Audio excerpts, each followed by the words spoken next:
कर्पूरगौरं करुणावतारं संसारसारं भुजगेन्द्रहारं सदा वसन्तं हृदयारविन्दे भवं भवानी सेतं नमामि। तमेव माता च पिता तमेव बन्धुश्च सखा तमेव विद्यां तमेव सर्वं मम देव देव। ॐ पूर्णमदं पूर्णमिदं पूर्णात् पूर्णमुदच्यते पूर्णस्य पूर्णमादाय पूर्णमेवावशिष्यते। ॐ शान्ति शान्ति शान्ति। नारायण हरि ओम् नारायण हरि ओम्। शिव शिव हर हर शिव शिव हर हर नारायण हरि ओम् नारायण हरि ओम्। परमात्मा अंतर्यामी परमात्मा अंतर्यामी परमात्मा अंतर्यामी परमात्मा अंतर्यामी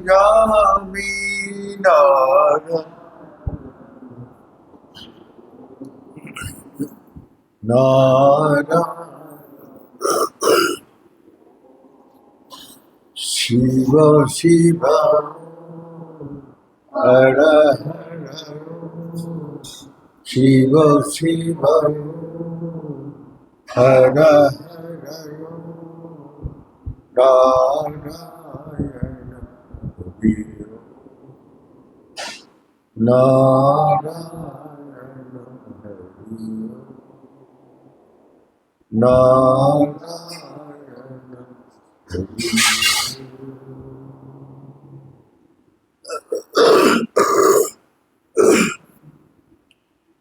तपस्या की न शब्दते। आज मैं सुबह बता रही थी जो असंभव को भी संभव वही तपस्या कर सकते हैं। अब तपस्या भगवान भी गीता में अर्जुन को यही बोला है अर्जुन तपस्या का अर्थ क्या है? अभ्यास न कुलते वैराग्य न चुकिते। अभ्यास तो मन बुद्धि इंद्रियों को नियंत्रण नहीं कर सकते। तेरा हमें इतना क्षमता नहीं है क्योंकि तो मन का और इंद्रिय का और बुद्धि का बस में चलता है क्योंकि इसमें आत्मा समा गया। अब उसको तो अलग नहीं कर सकते। आत्मा और जड़ चेतन और जड़ एक साथ मिल गए। अब इसको अलग करने के लिए तेरा को अभ्यास के जरिए से करना पड़ेगा। जब तक अभ्यास नहीं करेगा तब तक इसको अलग कर ही नहीं सकते। अभ्यास क्या है? जैसे हमने बचपन से सोने का आदत कर लिया, अब शवासन में जाके बिस्तरा में वही एक ही बिस्तरा में एक ही तकिया एक ही अपना जगह सोने में हमारा क्या होता है? निद्रा जब आते हैं डीप स्लीप अपना अपनी मन शांत हो जाता है। मन का कोई अस्तित्व पता नहीं चलते। बाहर का दुनिया सारी गैप हो जाती है। हमारा देहों का भी बोध नहीं है। बुद्धि कोई स्थिर रहती है। तो इस अवस्था में हम आराम से और शांति सो गए। बहुत आराम से सोने से हमारा क्या है, सुबह उठ के पूरा ताकत लेके फिर सुबह से काम में लग जाते। तो ये हमारा शरीर जब विश्राम होते हैं पूर्ण रूप से, तो हमको शक्ति आती है। कब? जब देहो मन बुद्धि बिल्कुल नहीं रहती। नया जगह जाते हैं तो आपको नींद ठीक से नहीं आएगा, तो आपका दूसरा दिन सुबह आपको बोलोगे नींद ठीक से नहीं आया, तो शरीर ठीक नहीं लगता। तो विश्राम का हमारा देह का बहुत जरूरी है। देह मन बुद्धि का माने देह मन बुद्धि से अलग होना बहुत जरूरी है, तभी तुमको पूर्ण विश्राम और शांति, आनंद और ताकत वहां से आपको बढ़िया बढ़िया प्रोटीन विटामिन और सब बढ़िया खाना आपको दे देता, लेकिन सोने ना दे। एक दिन 2 दिन 3 दिन बाद बोले भाई मेरे को खाना नहीं चाहिए, मेरे को सोना चाहिए, आप खुद ही बोलेंगे, क्योंकि विश्राम बिना हमारा अंदर ताकत आ ही नहीं सकती। तो इस कारण से हमारा बचपन से अभ्यास हो गया, वो वही अभ्यास से सो है। हाँ? अब अभ्यास क्या है, भगवान दिखा रहे। देखो अभी लड़ाई शुरू होने के पहले अब अर्जुन भी आ रहे भगवान के पास, और दुर्योधन भी आ रहे। दुर्योधन कौन है? उसका घर का दामाद है, बलराम का लड़की से उसकी शादी हो, तो उसका दामाद है। अब दोनों एक मित्र है, एक दामाद है। अब दोनों को मैं कैसे ये करूं? तो अपना भगवान कितना अभ्यास का दिखा रहे। एक सिर का ऊपर कुर्सी रखा, एक पैर का तरफ कुर्सी। दुर्योधन पहले आया, बोले पैर में, इसके पैर के नीचे थोड़े बैठेंगे, हैं? और सिर में जाकर बैठे, माने अहंकार। अब अहंकार भगवान जानते, वो सिर का ऊपर बैठ कर बैठे, माने अभ्यास। अहंकार बस वो पैर के नीचे बैठेगा ही नहीं, और अहंकार बस, अहंकार उसका अभ्यास हो गया, अहंकार बस उसके सिर का ऊपर बैठा। और अर्जुन ने आखिर पैर के नीचे बैठ गया। वो मित्र है, पैर में बैठे कहीं भी बैठे, उसके लिए बराबर है, उसका निरहंकार है। तो यही अहंकार और निरहंकार के लक्षण दिखा। अब भगवान सीधा उठ के अर्जुन को देखा, अरे अर्जुन कब आया? हाँ, बोले आपके पास ऐसा जो मांगना है। अरे दुर्योधन बोलते मैं पहले आया। बोले मैं तो पहले जिसको देखा उसको ही तो मैं वचन दूंगा। अब वो उठा तो सीधा अर्जुन का तरफ ध्यान दिया जो पैर में बैठे,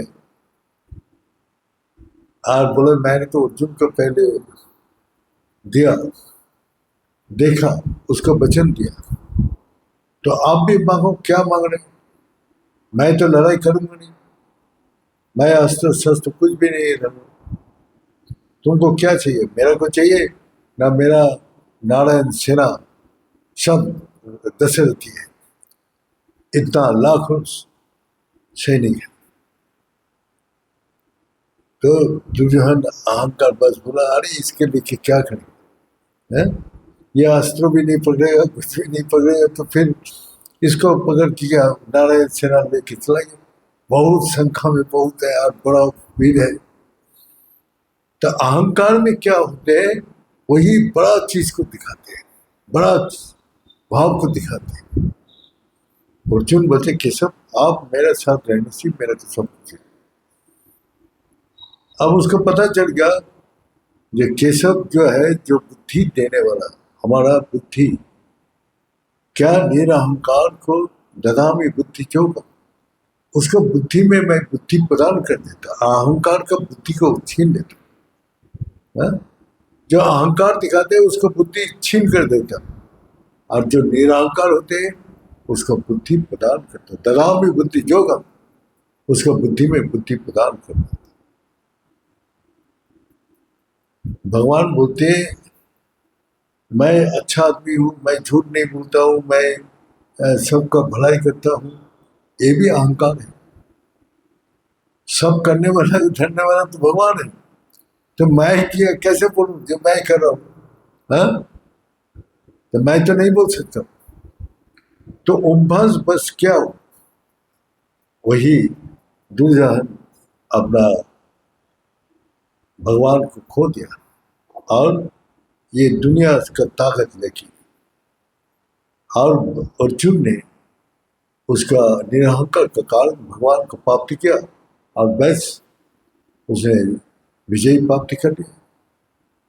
इसी प्रकार अभ्यास के जरिए से गुरु जी बोलते हैं एक मिट्टी का घड़ा पत्थर में हर रोज रखते रखते, मिट्टी का घड़ा से हर रोज रखते रखते पत्थर घट जाते हैं, मिट्टी का घड़ा तो कुछ नहीं होता। तो हर रोज रखते,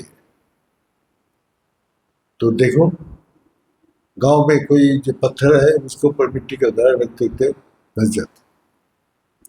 हम लोग इसको देखते हैं दुनियादारी संसार में, जिसका नाम आज फेमस है, उसको देखो कितना अभ्यास किया।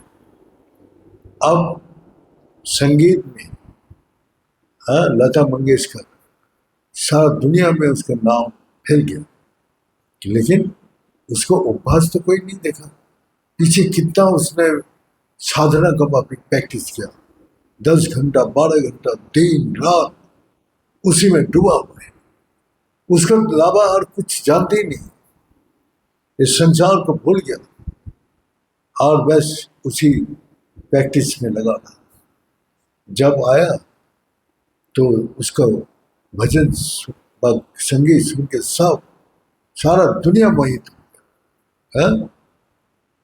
और भगवान ने उसको अभ्यास से क्या दे सकती, हर लैंग्वेज में गाना गाया है। तो ये कितना ताकतवर शक्ति है।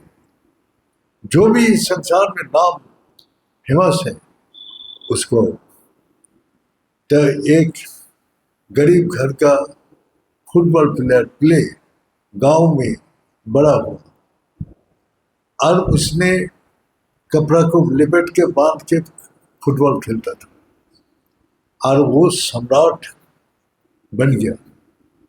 पहले उसको प्रैक्टिस देखो कितना करते हैं, दिन रात। जो उसका लक्ष्य है, जो मेरा को लक्ष्य में पहुंचना है, लेकिन उसको दुनिया बोलते जादू है, लेकिन जादू नहीं, प्रैक्टिस ही जादू है। उसका प्रैक्टिस सुनते हैं तो असंभव कर ही नहीं सकते। तो इसी प्रकार उसने सारी संसार में उसका नाम फैल गया, प्ले फुटबॉल सम्राट है। तो हजारों प्लेयर है, हजारों ये है, लेकिन उसका अभ्यास ही इतना छोटा लेवल से, निरहंकार भाव से उसने अभ्यास किया। उसको प्लेयर ने मारा है, लेकिन प्लेयर ने कभी किसी प्लेयर को चोट नहीं लगाया, न धक्का मारा, है उसका रिकॉर्ड है। तो कितना निरहंकार भाव से जो उसने आज इतना बड़ा सम्मान पृथ्वी में मिला उसको, बड़े सांसारिक काम करते हुए। लेकिन हम लोग अभ्यास बिना कितना दुर्बल है। कोई भी रास्ते में जाए, अभ्यास ही आदमी को ऊपर उठाते हैं। अगर आध्यात्मिक जगत में हो क्या भौतिक जगत में हो, जो भी बड़ा पोजीशन में गया, उसके पीछे उसका बहुत मेहनत है, बहुत अभ्यास है, जिस कारण से आज वहां है। वो एक दिन में नहीं वहां पहुंचा, उसका छोटा छोटा अभ्यास ही उसको महान बना दिया। जैसा गुरु जी बोलता था, सागर का एक बूंद पानी में जो टेस्ट है, सारी सागर का पानी एक बूंद सागर टेस्ट करने से बता सकते हैं। इसी प्रकार जो उसने शक्ति को एक एक बूंद करके उपहास करते करते करते कहां से कहां पहुंच गया। प्रतिभा किसको रोक नहीं सकते, है? प्रतिभा उसको बलपूर्वक को काम कराती है। भगवान जिसके सहाय है और जो प्रैक्टिस करते हैं, भगवान उसको दशा में बुद्धि छोड़ उसको बुद्धि में बुद्धि प्रदान करते हैं और संसार को दिखाने के लिए खेलते हैं। और 2 दिन बाद वही विस्तार में फंस जाती है। तो इसी प्रकार हम लोग इस संसार में जो नाम जिसका बड़ा सुनते हैं, उसके पीछे वो लोग का कितना तप है, कितना प्रैक्टिस है, कितना अभ्यास के जरिए से उस जगह पहुंचा। तो भगवान भी बोलते हैं, हे अर्जुन, तो मन बुद्धि देह का नियंत्रण नहीं कर सकते, तो अभ्यास के जरिए से क्या है, अभ्यास न करते वैराग्य न चिकित्सते। कामो ऐसा क्रोधे ऐसा रजत गुना समत हवा, ये अहंकार से पैदा होते हैं। और अभ्यास न करते वैराग्य न चिकित्सते। इसलिए अर्जुन, तो ये मैं कर रहा हूँ इसको छोड़, तो अभ्यास में अपने को समर्पित करते हैं। भगवान में जब समर्पित करेगा तो देखेगा तेरा अंदर दिखाई देगा, जो खुद ही अपना कर रहे सब कुछ वो तेरे को महसूस होगा। तू देखेगा मैं जो चिंतन कर रहे वो तुरंत वो चीज हाजिर हो जाती सामने। ऐसा हम लोग जिंदगी में बहुत बार अपना अनुभव किया। इसीलिए मैं बलपूर्वक बोल सकता हूँ कि भगवान में समर्पित करके जो काम करते हैं व जो इच्छा रखते हैं, तो वो भगवान तुरंत उसको पूरा कर देते हैं। तो इसीलिए हम लोग का ज्यादा कुछ नहीं है, जो मिला है उसका नित्य अभ्यास कर, नित्य अभ्यास ही भगवान नित्य उपास है। जो नित्य पूजा अर्चना जो आप ध्यान करते हैं उसका ऊपर मैं प्रसन्न हूँ। इसीलिए हम लोग का सबसे बड़ा तप है अभ्यास करना। अभ्यास करते हुए हजारों बाधा आएगा, हजारों आदमी आएगा, हजारों ये आएगा, तुम्हारा मन उच्चाट हो जाएगा। तुम अपने भगवान का तप में लगाओ तो सबको, राजा हो क्या महाराजा हो पर चक्रवर्ती राजा हो, भगवान के सामने कुछ भी नहीं है। भगवान भी चक्रवर्ती राजा बनाते हैं, महाराजा बनाते हैं, लेकिन भगवान को जो समर्पित करके काम करते हैं उसको भगवान उसमें प्रसन्न होते हैं। तो इसीलिए हम लोग का तप करना, कितना बाधा आएगा, कितना विघ्न आएगा, कितना कष्ट आएगा, कितना दुख आएगा, कितना विपत्ति आएगा, कितना बीमारी आएगा, लेकिन हर परिस्थिति में आप भगवान को साथ जुड़ा हुआ तो आपको सब विपत्ति आपत्ति से मुक्त करके भगवान आपको चरण में स्थान देती है और आपका जीवन धन्य हो जाते हैं। ये बोलते आज यार सुनो। ओम पूर्णमद पूर्णमीदं पूर्णात् पूर्णमुदच्यते पूर्णस्य पूर्णमादाय पूर्णमेवावशिष्यते। ओम शांति शांति शांति। बड़े सच्चे दरबार की, बड़े सदगुरु भगवान की, बड़े शंकर भगवान की, बड़े माता जगदम्बे की, बड़े भक्त बिंदों की, बड़े संत बिंदों की, बड़े सनातन धर्म की, बड़े धर्म के अधर्म का, प्राणियों में विश्व का। हर हर महादेव। ओम पुराय पुनरुपाय पूर्णानंद प्रदायिनी संसार सागर तरतराय समवायिनं